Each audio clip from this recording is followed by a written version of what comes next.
Hi, and welcome to this video about practicing emotional regulation. My name is Christina, and I'm a pediatric psychologist with Alberta Health Services. Emotional regulation is the ability to recognize, manage, and respond to emotions. This is a skill that children develop with time, practice, and help. Parents and caregivers can help by talking throughout the day about emotions and ways to handle them. There are lots of chances to point out feelings in daily activities. You'll learn some ideas in this video.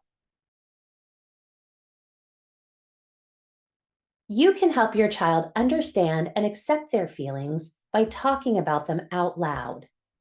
Feelings are important because they give us information about our needs, environment, and relationships.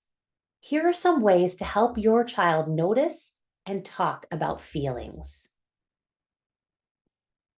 Read books together. There are lots of great books that talk about different feelings.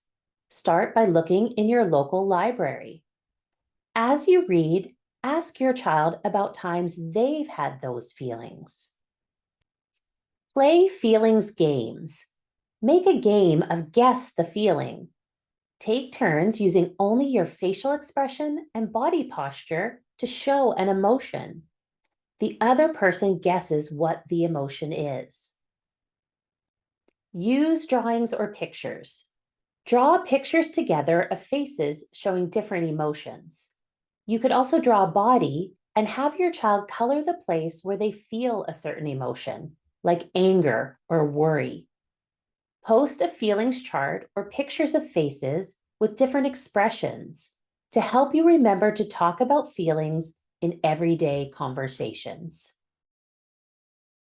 For children who aren't able to say how they're feeling, pointing to the chart or pictures can help them express their emotions. Show me how you feel.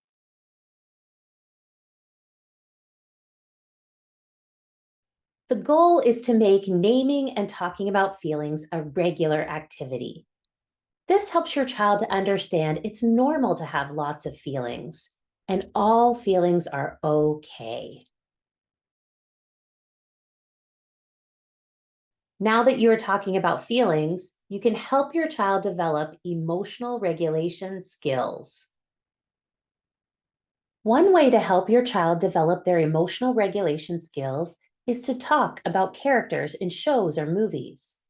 Point out the feelings the characters are having and talk about how they respond to those feelings. Wow, it looks like the girl's upset because she missed the ball. What's she going to do? Oh, look, she took a minute to calm down. And then she tried again. Do you think she made a good choice? Yeah, Show them when there's a problem with the character's response. Point out to your child when characters don't handle emotions well. It looks like she got really angry when they lost the game and then she pushed her friend. That's not the best way to handle her anger. Ask your child for their ideas of better ways to handle the problem before adding your own. What could she have done instead? maybe she could have walked away and taken some deep breaths to calm down again. Encourage positive choices. Yes, she could have also talked about how she's feeling with an adult or friend. One thing to keep in mind is that your child learns best when they're calm. When they're in the middle of a meltdown, it's not the right time to teach them a lesson. Help your child practice emotional regulation skills when they're calm. Then they'll be more able to use these skills when they're upset. Let them know that they can express their feelings in ways that are safe for them and those around them. Talk to them about ways they can help their body return to calm when emotions get big. Slowing down their breath and moving their body can help your child feel settled. Ask your child for their ideas of what would help them and add your own. Some children like to have a special place in the house where they can go to reset their emotions. This area might have soft pillows or stuffed animals, stress balls to squeeze, and paper to rip. When your child is calm, let them explore this area and show them things they can do there. Encourage your child to move their body to release tension. Practice together by squeezing and relaxing the muscles in your face, hands, arms, and legs. When you notice your child having big emotions, you can invite them to pause for a break. Take slow, deep breaths together until you see their body relax, or use one of their ideas for calming their body.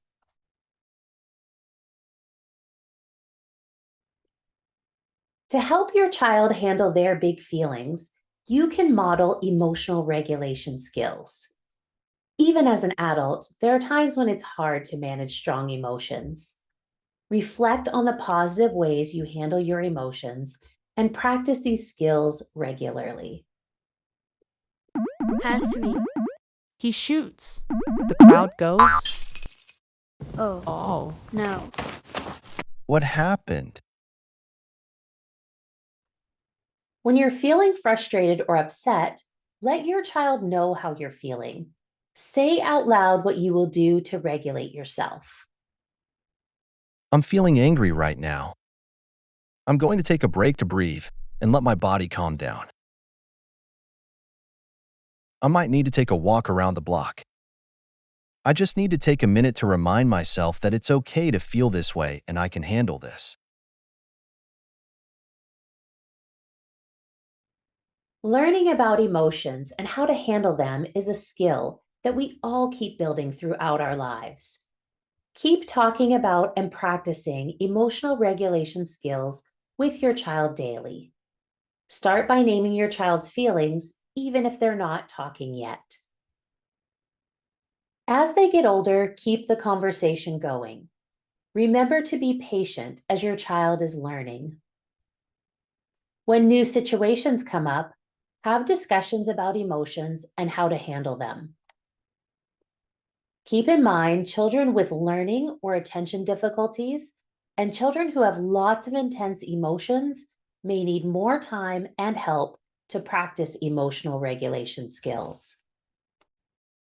Let your child know it's natural to feel anger, sadness, and fear. We need a full range of emotions in life. For all of us, emotions will come and go throughout the day. Some feelings are pleasant to experience, while others are difficult. When we accept our feelings, we allow them to pass more quickly and easily.